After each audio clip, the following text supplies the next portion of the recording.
Okay, बऱ्याच जणांना final submit करताना एरर येत आहे, तर त्याचं बघूयात आता आपण.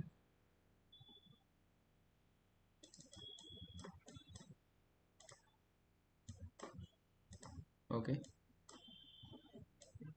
मी आता टीपी क्लायंटला जातो आणि फायनल सबमिट करतो. तो विचारतो प्लीज सबमिट हार्डशिप.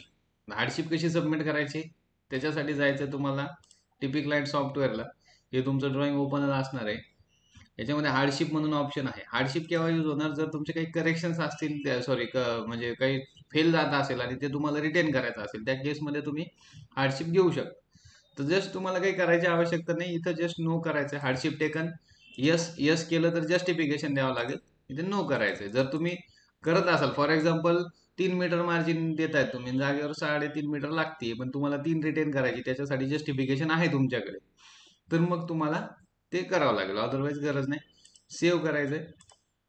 सेव्ह केल्यानंतर याला क्लोज करून पुन्हा इकडे यायचंय आणि आता जर मी याला फायनल सबमिट करतोय, तर हा फायनल सबमिट होतोय प्रोजेक्ट. ओके, सो ज्यांना कोणाला हार्डशिपचा एरर येत असेल त्यांना अशा पद्धतीने करावं लागेल. थँक्यू.